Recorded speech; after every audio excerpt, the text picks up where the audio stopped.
So, to get everything started, first of all, I want you to tell everybody who you are, what your film is, and what you did on your film. Okay. My name is Derek Silver. I'm the producer, writer, director, did a lot of the editing as well um, for the film Third Wave. It's a post-apocalyptic COVID quarantine type story. In general, like our films are kind of a tight crew anyways, as most indie films are, kind of, a lot of labor of love. But this one especially couldn't really do much casting because of the nature of COVID protocols and everything. And it was actually filmed in 2020, so even before like vaccines and everything. So it was pretty early on. It was written like right around the time of like was it Friday the 13th, where the national emergency was declared. Like, Yeah. I'm just one of those people that's like kind of hyper paranoid of stuff like that. Like, oh, here we go, we're going like full military dictatorship or something. Like, thankfully we haven't gone that far, but there's still a lot of scary elements about, what's going on in the politics of everything related around COVID-19. Mm-hmm. So thanks for having me, though. Thanks for including Third Wave in your film festival, and kudos to keeping it alive with the virtual aspect of inclusion. Appreciate you having us. Well, we're glad to have your film and you participating. So one of the things I want to know is, the thing about a lot of the COVID films that I've seen are not so much a post-apocalyptic film, but they're more of a very contained story. And even though your film is contained, it actually goes to multiple different locations, and you're actually not showing people with masks on or anything like that. So your film is much different than a lot of the other COVID films that wanted to be more realistic. What was your decision on doing that type of a film? It was basically a virtue of what we had accessible to us. We had access to the farm, which was basically the central piece of the production. It was like, okay, we got access to the farm. It's actually my father's farm here in Virginia, and we're like, okay, well, we have this set that we're allowed to use. Like, how do we, build a story around it? And then, by the nature of, having friends that fill in different roles, like I'm friends with Daniel Oates, who portrayed Jake, and Jules, who portrayed Chrissy. They were comfortable being around each other. We had socialized without masks and stuff, so we were like, okay, well, we'll get together this weekend and shoot this thing, and have something to look forward to and be creative with. So it wasn't like, I'm talking to a stranger and like, oh, what's your comfort level on COVID and all this stuff. It was like, I wouldn't have asked anybody who I didn't think was going to feel comfortable with the project. So, we survived. We're all still alive. Nobody got COVID. I think the hysteria is a little bit greater than the reality of it, in my opinion. I'm more fearful of the overreach of the government and it turning into something that we can't escape from than I am of the virus myself. But we can dissect that further if you want to get into it. I want to dissect your film more. Yeah. So tell me a little bit about your background. This is a post-apocalyptic film. So have you done a lot of futuristic type films, or what are the type of films that you've done before this one? So before this, we had Succubi Scry, which was kind of a gothic horror film about a guy who loses his wife kind of under mysterious pretenses, and tries to have one last visit with her through scrying black magic practices and summons her. So there's a lot of visual effects in that, mixed in with some practical effects and some body horror stuff. So that's kind of like what we're trying to do, blending of visual effects, computer generated effects, and practical effects, in camera stuff. So that's usually some element of the stories we're trying to create. Mostly more in the horror space, more so than sci-fi Okay. elements. So we Now, got another. oh, go Go ahead. ahead. Sorry. And so we got another film that we're working on that's moving back more towards kind of a gothic horror story called Bailout. Oh, okay. That should be wrapping up this month. It's a story of a debt-burdened millennial who is kind of at a crossroads in his life and comes to a fork in the road with the ancient archon of Baal or Baal. So it's kind of the classic Faustian tale of deal with the devil type of thing, or what you think of as achieving the American dream, often comes at a high price. So it seems that Third Wave was like a little departure from what you used to doing. Yeah, a little bit it was. Like I said, it was kind of just the nature of what do we have access to and what type of story can we tell in this environment of 2020.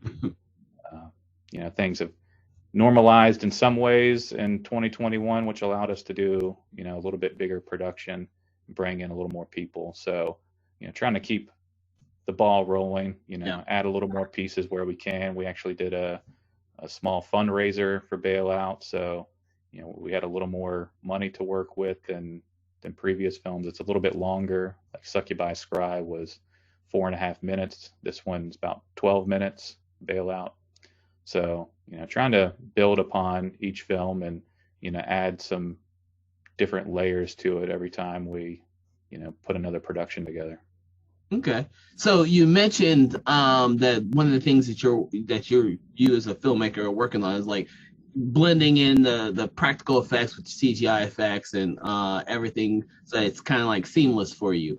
You did a lot of that, I believe, in Third Wave in regards to like all your guns and gunshots and stuff like that. How did you do all that yourself, or did someone do it for you? And how was that process? My business partner, Peter Rackley, actually helped out with a lot of that stuff. We've actually done a lot of the gunplay in a web series like almost 10 years ago called The Mystery Adventure Crew. It was a mockumentary about paranormal investigators. So we're kind of spoofing on a bunch of different, ghost hunters and paranormal state and finding Bigfoot and all those types of shows. So we had worked with just compressed air guns, so it actually has it feels real. It just shoots a CO2 canister. So it has a little bit of kickback to it and the slide action. So you don't have to animate those things. So, just shooting it, the gun actually kind of feels real for the actor and it looks real when the slide pulls. You just have to animate the shell and the flash from the muzzle. So we had a little bit of experience with that. So we knew we could pull that off, and we had some of those guns already. And then Joe, or Peter Rackley, goes by Joe, but he's credited as Peter Rackley, did the motion tracking and the blood effects where you see the farmer get shot and you see the blood kind of splatter behind him on the barn or whatever, and then walk off. All that motion tracking was Joe's work there. So Joe is he's pretty much the wheelhouse behind the visual effects. If he's not actually doing the visual effects, he's at least kind of helping steer me or whoever else might be helping in the right direction. Okay. Or, yeah. So big ups to Joe there. Well, I'm assuming it's something you like to use in your films, since you keep, I guess, this is your team of regular people. So I'm assuming you love to integrate these type of practical and special effects in your films. Yeah, I mean, this is pretty much what we're good at. So, build on what we're good on and then, layer on other aspects of the production from there. So one of the aspects I liked about your film is that it's a post-apocalyptic film with a lot of action in it. But you haven't mentioned that you do like a little action films, horror films. Was doing the action in the film new to you, or how was that? Um, I'd say the action was pretty much similar to what we had done with Mystery Adventure Crew and the gun stuff. Um, you know, I guess it does have elements of action to it, but it's not like like a big choreographed scene where we really had to like mark everything out where there's going to be like a martial arts scene or something like that. Like we were comfortable with the guns and stuff. Okay, everybody can kind of keep their distance for the most part and fire some Good point. guns or yeah. There's just a little bit of like kind of choreography with like the elbowing and when Chrissy is taken kind of hostage by the farmer or whatever, and she elbows him, and but that wasn't too difficult to execute. So I would say it's not really. I think we just kind of leveraged what we had done with the web series Mystery Adventure Crew in the past, so we had that to build upon. Okay. So I would like to know what was the inspiration for the actual story for this film, other than being stuck in COVID land like the rest of us. What was the inspiration for this type of story, since it has to do with just people surviving post infectious disease? Well, early on, the models that were coming out were showing like much higher numbers of like the death count and everything like that. I just am a paranoid person when it comes to stuff like this. Like, I was assuming I'm going to wake up one morning and they're going to say, well, the interstates are all locked down and the National Guard is controlling flow of commerce and, all this stuff. And so I was like, to me, it was just a way to kind of express my perspective on the dystopian, future of where we go from here if it can't be controlled, or it's called third wave, so maybe it's not as deadly as we maybe once modeled, but with the mutation, maybe the next variant is a little more deadly than what we're experiencing now. And at what point does the government get involved with what we think of as like real quarantining, where you're like blocking off cities or something like that, or like something like I Am Legend or something like that. I can see that. So it's just kind of my own paranoia, really, that kind of that came that the story came out of my own paranoia, I guess. But I see. Concerned. Well, I see that in a lot of the films that are kind of quarantine-based films. It's like each individual story has to deal with that person's take on exactly what they're seeing and what they're hearing from both the news and the internet and everywhere else. Right. So everyone has a different perspective, and it's nice to see different types of films based on your individual perspective of what's going on in the real world. Yeah, for sure. I mean, thankfully it hasn't gotten to that point yet, but I mean, you look at like what's going on in Australia or Germany or Austria, like, they're dealing with more real protocols of like quarantining and, people not being allowed to move around freely and stuff like that. I don't know. It's getting kind of scary out there still. I mean, hopefully we, the numbers come down and like, people can kind of, I don't know. I still feel kind of paranoid about it, because I feel like, a lot of it is like controlled narrative about the fear of COVID, and like we can't go back to living with a virus in our lives anymore. Like, I still feel kind of paranoid about what the future of civilization looks like if we can't ever get out of this. It's like, the flu's always here, right? And it's always mutating, and we're just always having to deal with it seasonally, and it's it affects different populations differently. But this one, it's being handled where it's like, okay, well, even the most, you really need to take care of the most vulnerable parts of the population, right? Not saying it's not a threat, but the healthy members of the society. Like I used to use in 2020, like look at the professional athletes, like they're like, model citizens for health and fitness, and like, they're doing pretty well with it, even if they get it, because there was a lot of testing going on, like, professional sports. So they would get it, but they'd be asymptomatic and they'd have to sit out of games and stuff like that. But they weren't, they weren't like falling over dead or anything like that.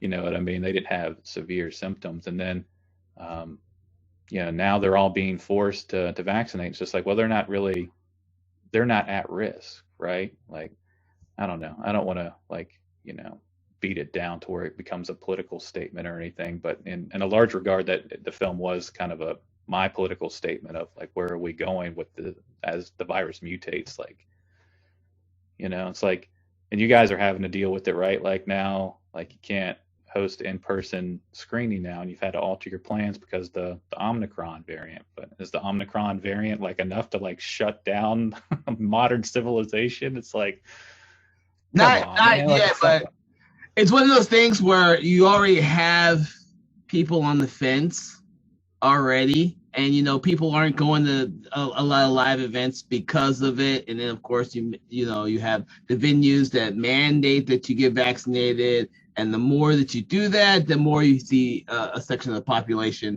who don't want to. They'll just rather just stay at home, which means that your attendance for live events are lower than they could be. And right. Unfortunately for us as indie filmmakers, our attendance for indie film festivals is already low.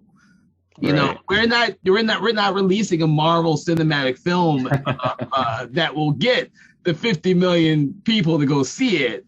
We're happy if we can get the 300 to 500 to 1,000 people at the most for a weekend. But when you cut it down to maybe 500, and then we might get 100, it becomes one of those things where we have to hedge our bets on what's best for everybody. No, I understand. It's a vicious cycle. It's difficult as a business owner. I mean, you got to make tough decisions. So, like I said, in the beginning, big ups to you guys for even keeping it going, regardless of the hurdles you got to overcome. Yeah. But we need filmmakers like positive. Yeah. Well, we need filmmakers like you to keep telling those stories like this. A post-apocalyptic film in regards to how these people are affected and live with stuff like this. And then, of course, if you do a sequel, you can always say where they are 10 years from the first film. Stuff like that. One of the reasons why we did the post-apocalyptic genre and why we focused on it is because it's a specific genre that's hard for film festivals to categorize. Like, if you want to go full post-apocalyptic, you almost are cutting yourself at the knees as a filmmaker before you even submit your film to a general film festival. And I've been doing this for over 10 years, and I see less and less post-apocalyptic films. Hence why I wanted to give more presence for post-apocalyptic films and westerns, which I don't see nearly as much as I used to see, but I do see them coming back. Westerns is another genre where it's like, how do you submit your western? Are you going to submit it to a regular film festival where you're already probably in the very bottom to get in, unless it is like either so good or so normalized to be a normal film? Whereas we've got some westerns that are like true westerns, and we even got a sci-fi western this year. So that's kind of what I was thinking. Really, if you want to tell like a good western story today, like you kind of have to blend it with another genre almost to kind of, sneak it in another category. Yes, exactly. That's essentially what you have to do, and that's what I've seen. But I kind of miss those like traditional westerns, those traditional post-apocalyptic films, those type of movies like that, which is why I want to focus on them. And which is one of the reasons why your film stands out. It's not so post-apocalyptic that you're like in the world of. I'm trying to. Like, oh God, I'm trying to think of something that's not a crazy post-apocalyptic film like Six String Samurai or Steel Dawn, or Space Hunter, something that's so post-apocalyptic that's too far removed from the current world. Yours is like, this is a possibility type of post-apocalyptic film. Right. And I'm glad to see more of those. I've seen the crazy fantasy post-apocalyptic films, and sometimes they're It's a done really lot. well. It's a lot of production work or a lot of CG work to try to build that immersive world, There right? is, or there's a lot of costumes and not so much Yeah. CGI. Yeah. Right. So Either way, it's a lot of pre-production to make it a lot kind of of pre-production. to come together. Like even with this, it was like, okay, well, what does the farm look like? It's like, well, you know, I can only ask so much, it's like it is still primary residence of my father. So it's like, I can't say, okay, well, just let the grass grow away and make it look like shit. You know what I'm saying? Like, Can you not make it cut your look grass? Can you not cut your grass for 5 months? I need the grass to be right, really tall. right. So it's kind of just like, apocalypse started today and, you're dealing with the fallout. Yeah. So Which brings me to a question. Your main characters are not like the most likable characters to start off. They're very ruthless, which is actually very interesting to focus on those type of characters. Why did you make that decision instead of like normal good guy type characters, ones that the audience wouldn't feel ambiguous? right. So, couple things that really happened. We did have another scene that ended up getting cut. So that scene added a little more humanizing effects. It was more dialogue driven. Um, just there was some issues with it that would have taken a lot of work to really make it fit the rest of the film in terms of the quality of the output.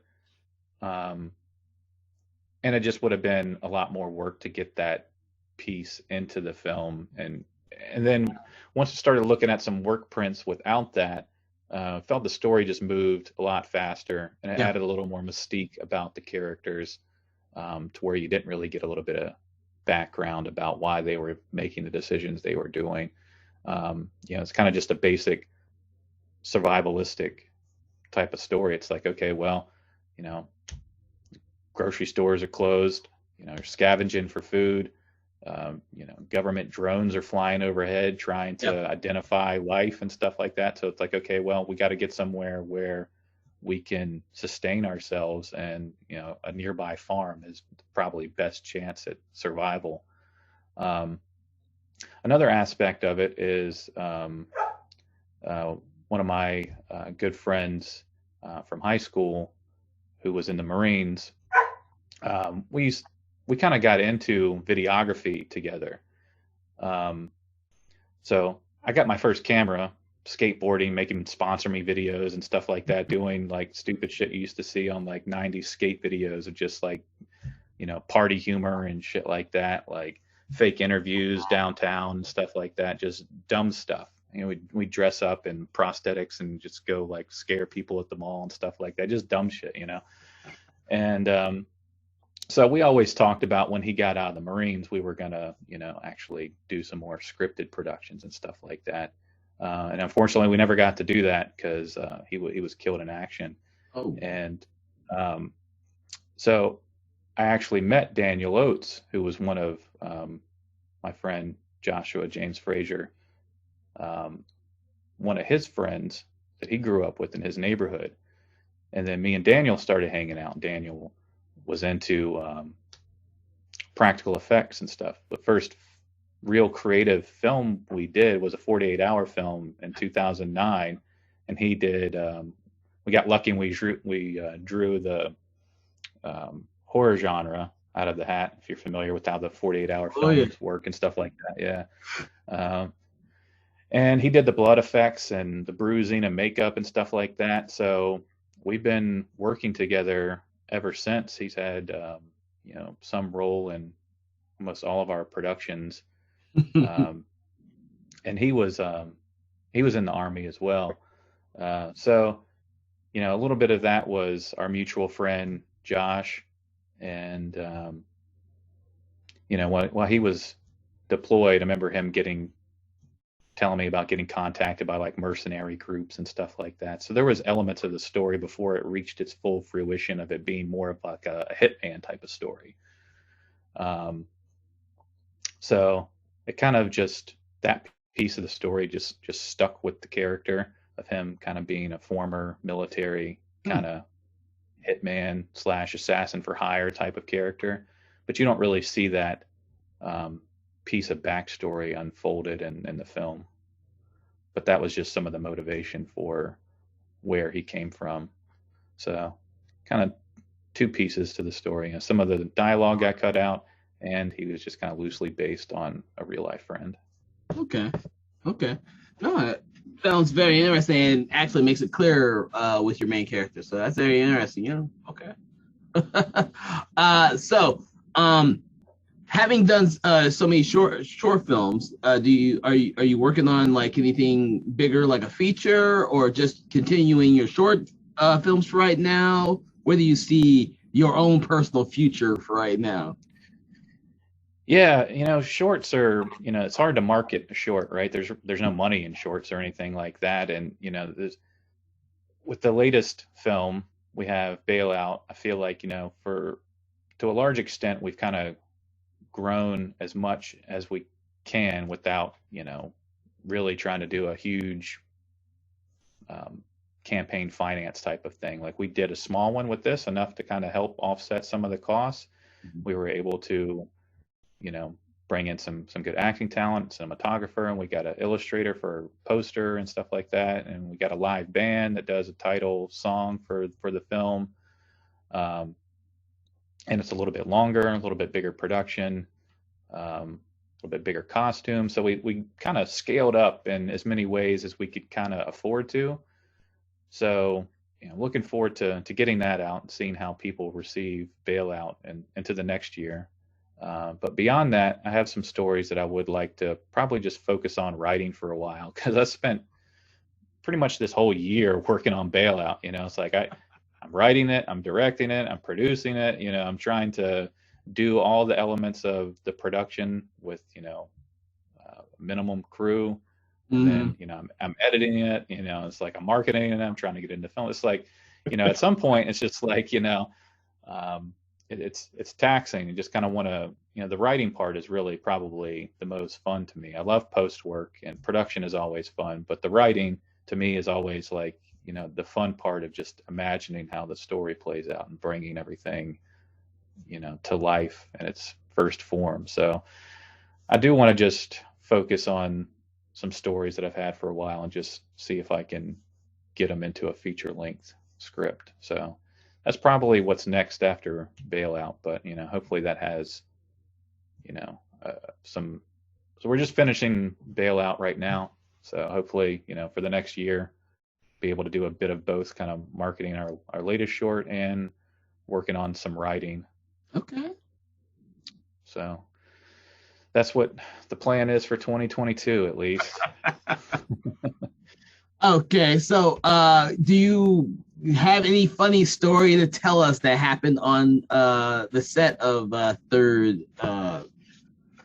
wave? I always like to ask that question.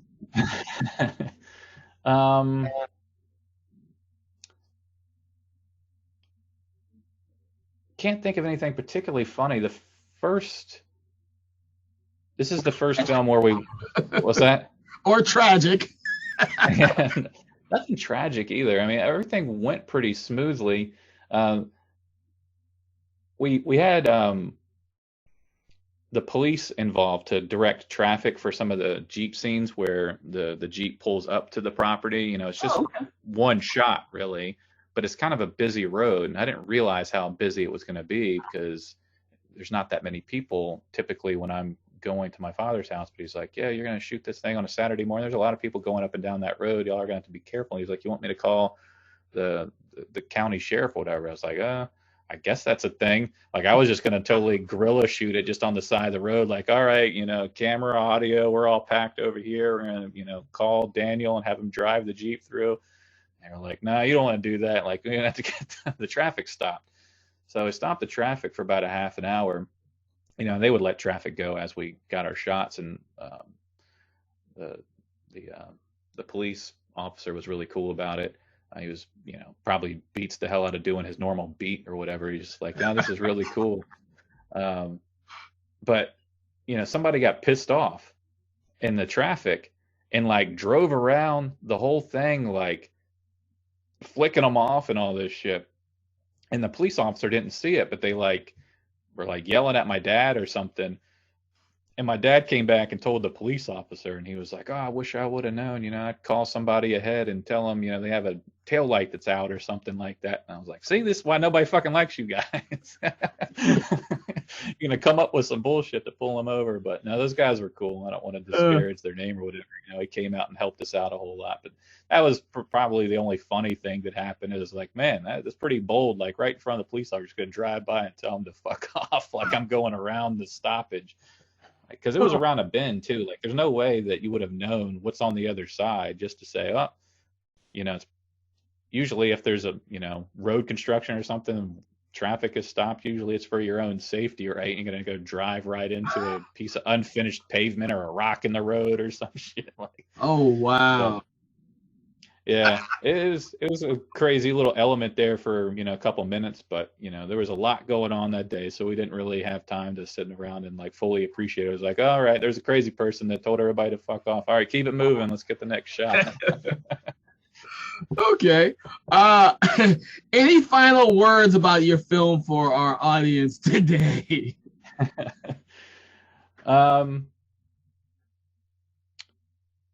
Let's see. Final words for the film. It's just like with everything that's going on with COVID, it's like you see, theaters going bankrupt and film festivals can't happen. It's like, at some point we got to reflect on what kind of culture and world do we want to live in. It's like you can't rely on the government and politicians and governors to make decisions for us. Like the people need to determine like, well, this is the life and world I want to live in. Don't let the media scare you into submission and feel like, your life is being dictated and everything's out of your control. It's like you're still an autonomous individual. Like, not saying everybody needs to go out and like, be an activist or whatever, but, just, don't be bullied into adopting the narrative that you aren't allowed to question. Science should be about constantly questioning the hypothesis. And when you feel like you can't question the hypothesis, then maybe something is not quite right. You need to ask more questions. Don't feel like you're being bullied into a corner. So that's probably my message. Just think for yourself a little bit more, and don't be bullied into being constantly afraid. Well, Derek, I want to thank you for coming out and letting us screen your movie for Something Wicked Fan Fest. And I wish the film nothing but success. And I look forward to Bailout. So thank please you. keep us informed about that. Whether we can submit it to Something Wicked Film Festival or our next year's Fan Fest, which will be a completely different themed film festival. Okay, cool. Yeah.